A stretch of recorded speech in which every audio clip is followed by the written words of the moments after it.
ഞാൻ കോനയിൽ കൊച്ചാപ്പി, നിങ്ങളുടെ പ്രിയങ്കരനായ പഞ്ചായത്ത് പ്രസിഡന്റ് കാഞ്ഞിരപ്പള്ളി പാപ്പച്ചന്റെ ക്ഷണപ്രകാരമാണ് ഞാനിവിടെ എത്തിയിരിക്കുന്നത്. ഇല്ല നാട്ടുകാരെ, നമ്മുടെ സുഹൃത്തും, നമ്മുടെ എന്ന് പറഞ്ഞാൽ എന്റെ അല്ല, കാഞ്ഞിരപ്പള്ളി പാപ്പച്ചന്റെ ഉറ്റ സുഹൃത്തായ ശ്രീ മോഹൻലാൽ ഉടനെ തന്നെ ഇവിടെ എത്തുന്നതാണ്. നിങ്ങളിൽ പലരും മോഹൻലാൽ വരുമോ ഇല്ലയോ എന്ന് സംശയിക്കുന്നുണ്ടാവും. പക്ഷേ മോഹൻലാൽ വരും. വരില്ലേ? വരും. കാരണം മോഹൻലാൽ നമ്മുടെ കോട്ടയം കുഞ്ഞച്ചന്റെ ഉറ്റ സുഹൃത്താണെന്ന് മാത്രമല്ല, ഇപ്പോൾ മോഹൻലാൽ അഭിനയിച്ചുകൊണ്ടിരിക്കുന്ന ചിത്രം സംവിധാനം ചെയ്യുന്നത് ജോഷിയാണ്. നമ്മുടെ കുഞ്ഞച്ചൻ പല മാന്യന്മാരും സമുദായ സ്നേഹികളും മഹാത്മാഗാന്ധി മുതൽ AK ഗോപാലൻ വരെ ജയിലിൽ കിടന്നിട്ടുള്ളവരാണ്. അതുപോലെ രാഷ്ട്രീയപരമായ ചില കാരണങ്ങളാൽ നാഗാലാൻഡിന്റെയും മധ്യപ്രദേശിന്റെയും ചില രാഷ്ട്രീയ പ്രശ്നങ്ങളെ സംബന്ധിച്ച് കോഫെ പോസെ പ്രകാരം നമ്മുടെ കുഞ്ഞച്ചൻ തിരുവനന്തപുരം സെൻട്രൽ ജയിലിൽ കിടന്നപ്പോഴാണ് ശ്രീ ജോഷി ന്യൂഡൽഹി എന്ന സിനിമ അവിടെ ഷൂട്ട് ചെയ്തത്. അക്കാലം മുതലുള്ള അവരുടെ ഗാഠവും സുദൃഢവും അഗാധവും ദീർഘവുമായ ബന്ധത്തിന്റെ പുറത്താണ് ജോഷി മോഹൻലാലിനെ വിട്ടുകൊടുക്കാമെന്ന് സമ്മതിച്ചത്.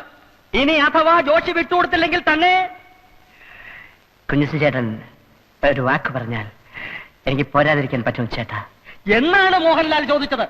മോഹൻലാൽ വന്നാൽ ഉടനെ നാട മുറിച്ച ഉദ്ഘാടനത്തിന് ശേഷം രാജാവിന്റെ മകൻ, ചിത്രം, 20-ാം നൂറ്റാണ്ട് എന്നീ ചിത്രങ്ങളിലെ ചില ഭാഗങ്ങൾ നിങ്ങളെ അഭിനയിച്ചു കാണിക്കുന്നതിനോടൊപ്പം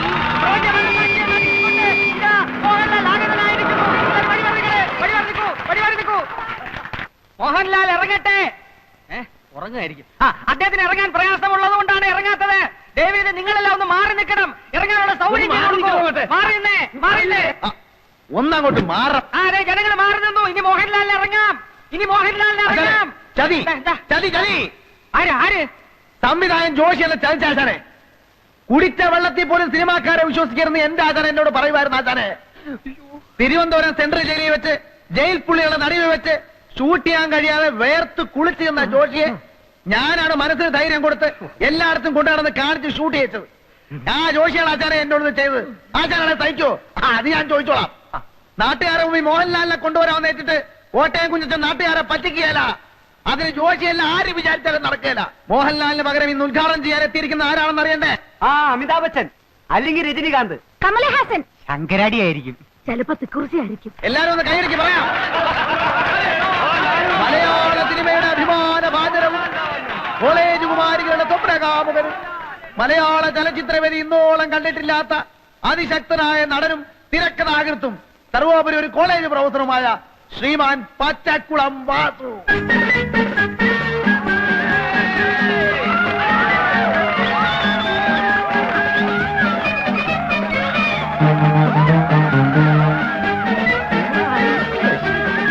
പ്രിയപ്പെട്ട സുഹൃത്തുക്കളെ, മോഹൻലാലിനെക്കാളും രജനീകാന്തിനെക്കാളും അമിതാഭ് ബച്ചൻ ചേട്ടനെക്കാളും ഒക്കെ തേക്കുള്ളവനാണ് ഞാനെന്ന കാര്യം നിങ്ങൾക്കറിയാമല്ലോ. എന്റെ തിരക്കിനെ കുറിച്ച് പറഞ്ഞു വരുമ്പോ ഞാൻ ഇന്നലെ PG വിശ്വനാഥന്റെ സെറ്റിൽ അഭിനയിച്ചുകൊണ്ടിരിക്കുമ്പോൾ ചെത്തി വന്നു പറഞ്ഞു,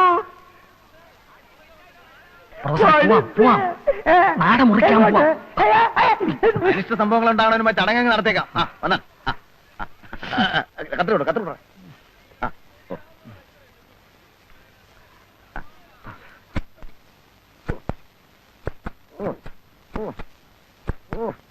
വലിയ കത്രയും ചേർത്തെ.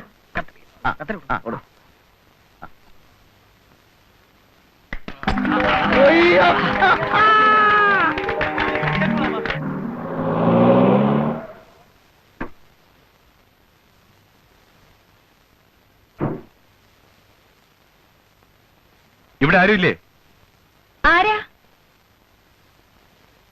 മിഖായിലേട്ടനുണ്ടോ ഇവിടെ? അപ്പച്ചൻ ഇവിടെ ഇല്ല. അമ്മച്ചിയോ? അമ്മച്ചിയും ഇല്ല. ആരാ? എന്റെ പേര് ജോയി.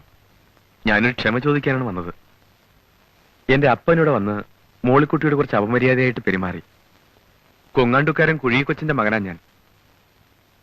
അപ്പന് കള്ളും ചാരവും ചെന്നാ പിന്നെ ആളും തരവും അറിയത്തില്ല. മോളിക്കുട്ടി എന്നെ കണ്ടിട്ടില്ലല്ലോ. ഇല്ല. മോളിക്കുട്ടി പ്രീ ഡിഗ്രി പട്ടണത്തിലല്ലേ പഠിച്ചത്? ഉം. അന്ന് ഞാൻ കണ്ടിട്ടുണ്ട്. അവിടെ റെയിൽവേ സ്റ്റേഷനടുത്ത് എനിക്കൊരു സ്റ്റേഷനറി കടയാ. മനസ്സിൽ ഇഷ്ടം തോന്നിയതുകൊണ്ടാണ് ഞാൻ ആ ഇടക്കാരനോട് പറഞ്ഞ് ഈ ആലോചന വെച്ചത്. നാട്ടുകാരെന്തൊക്കെ അപവാദം പറഞ്ഞാലും എനിക്കറിയാം മോളിക്കുട്ടിയെ. കഴിഞ്ഞതെല്ലാം ക്ഷമിക്കണം. ഇഷ്ടമാണെങ്കിൽ മാത്രം നമുക്ക് വിവാഹം കഴിക്കാം.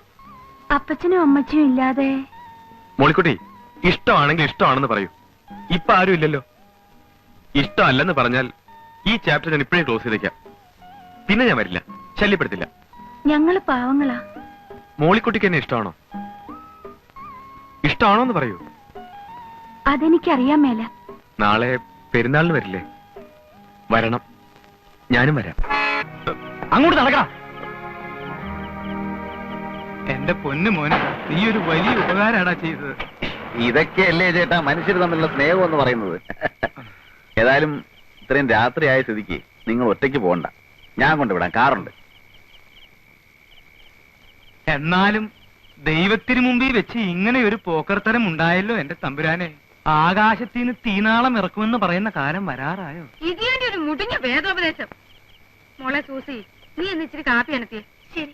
മോളിക്കുട്ടി, എന്നാ മച്ചി, നീ ആ ചായപ്പിന്റെ താക്കോൽ ഇങ്ങോട്ട് എടുത്തോ. ചേച്ചി, ആ ചായത്തിന്റെ താക്കോൽ എവിടെ? ഈ അമ്മച്ചിക്ക് ഇത് എന്നാ സുഖേടാ. അമ്മാച്ചന്മാര് വന്നിട്ട് പോലും തുറന്നു കൊടുക്കാത്ത ചായ്പ ഒരു അച്ഛനെ കൊണ്ടുവന്ന് വെഞ്ചരിപ്പിക്കുക പോലും ചെയ്തിട്ടില്ല. ഈ ഗജബോക്രിയാണോ ഇത് ഉദ്ഘാടനം ചെയ്യാൻ പോണേ?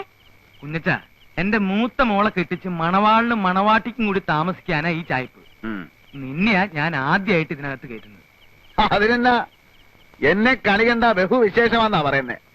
എന്നാലും വേണ്ട ചേട്ടാ, നിങ്ങളൊരു നല്ല ഉദ്ദേശത്തില് നല്ല കാര്യത്തിന് വേണ്ടി പണിതല്ലേ. അതിൽ എന്നെ പോലൊരു ഗജപോക്കിരെ കയറ്റിയാൽ ശരിയാവത്തില്ല. ഒരു കുഴപ്പമില്ല.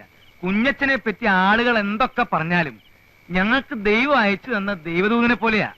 ബാ. ഒരു ദൈവദൂതൻ.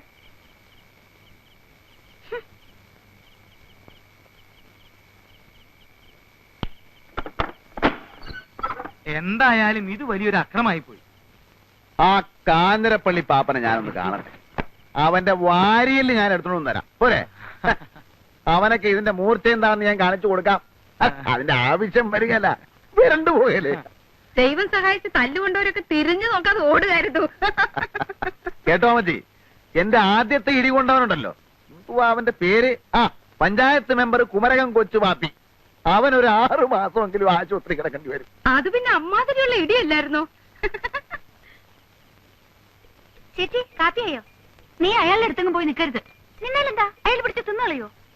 നീ പ്രായമാവുമ്പോ ആ മരം കയറി മറിയാമ്മയെ പോലെ ആവുന്ന ലക്ഷണമാ. നാ കൂപ്പി.